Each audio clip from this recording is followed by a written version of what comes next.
silverback male and say, "Hi, yeah, my name's Richard Dolan, I'd like to establish diplomatic relations with you." I might prefer to study them. It's quite possible that other beings that may find us fascinating, and I suspect that they do, may not consider us equals. They may consider it a real pain in the neck if they were to renounce themselves. After all, let's imagine what the reaction would be. I think we can fairly state that there'd be a lot of panicked people. There might be vigilantes. There might be people saying, let's find the alien bases underground, which they might be convinced exists. It might be a nuisance, putting it mildly, and they may be other issues as well. There may be agendas that they have, that they feel are worthy of being kept secret.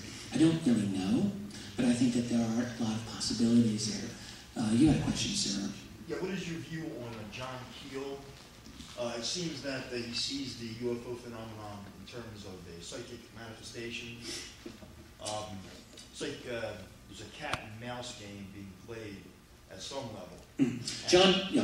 John Keel is a recently deceased author, a very interesting man. I never had the chance to meet him.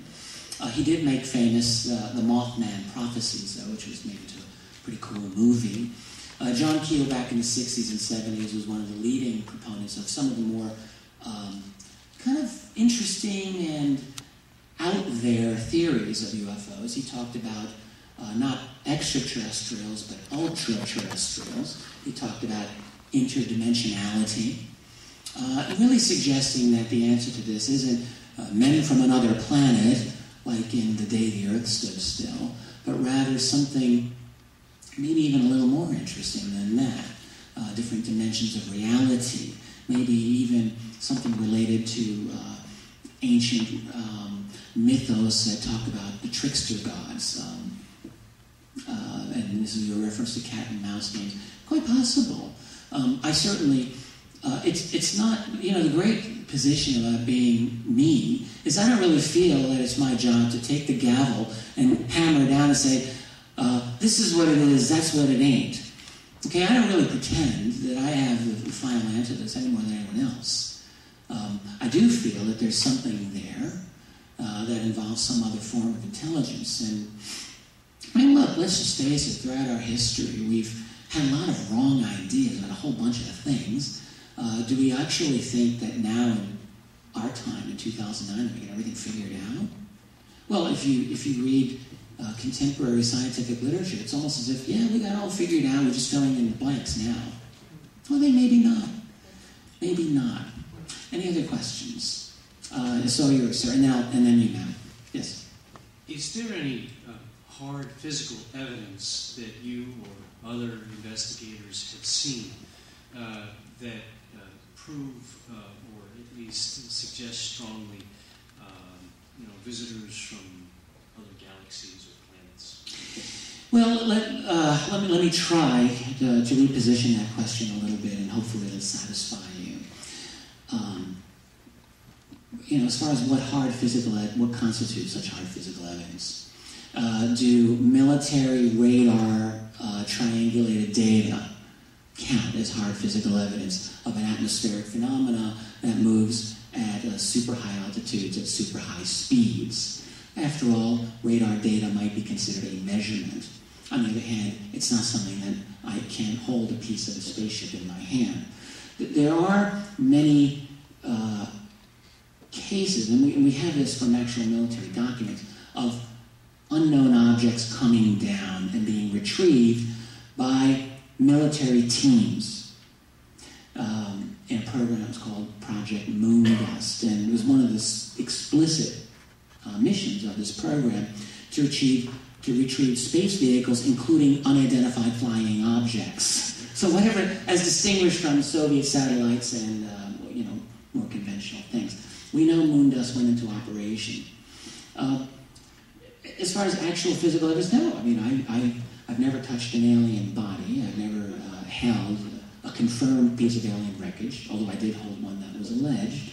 Don't know what it was.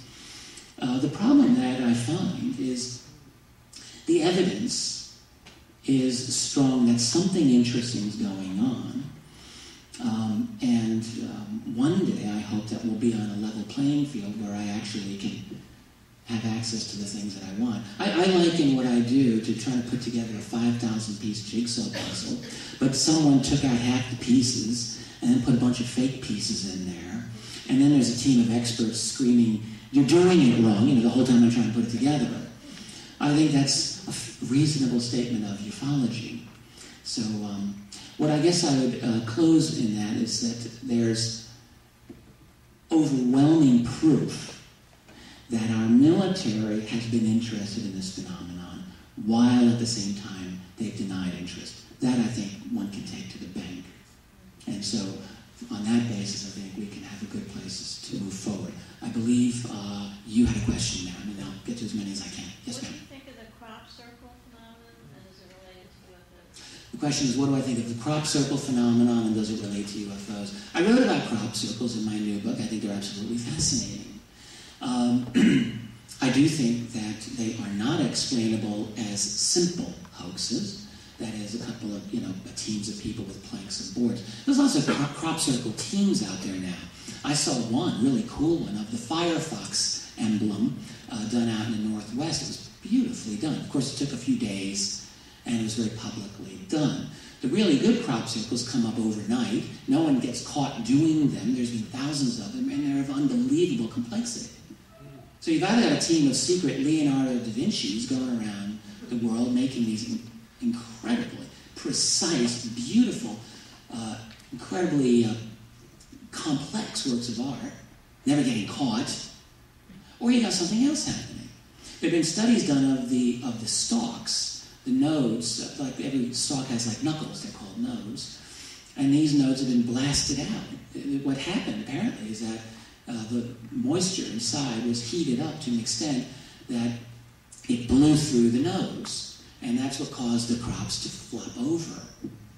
Now that's pretty interesting. So the only way that we've been able to approximate those is through microwave radiation.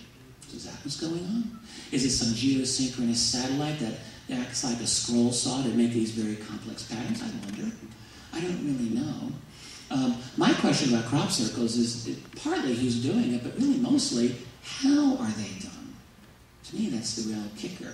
I do know, I spoke to a very, very prominent UFO researcher on one occasion who's friends with the bureau chief editor at the LA Times. And this bureau chief editor told this gentleman, he said, "I'm fascinated by crop circles. I would love to do a story on them, but I'm afraid I would lose my job." That's as it came to me. Don't know how much more time we have. I'll take as many questions as possible. Yes, ma'am, and then in the back, but you first. You seem to mention consciousness, and I'm kind of curious. One's consciousness draw them, or whatever they are, toward you? And if they do, does that indicate that they have some methodology to read our consciousness? I think that's a fabulous question, and I believe the answer to that is probably yes. There are many, many stories, too many for you to recount, of people who have said that they felt that this thing was getting into their head. Stories of people waking up at 2 a.m. and having an urge to look outside their bedroom window where they see an orange ball of light. Well, what's that all about? There's a story that I recount in my book of during the wave of sightings in New York State's Hudson Valley during the early 80s. And in this case, thousands of people over a couple of years saw these huge objects hovering over the highway, right out of a movie, shining intensely bright lights down the road. I mean, my God. So one woman gets out of her car. Oh, her daughter was very, very upset in the back seat. She gets out. She's not as afraid. She sees this huge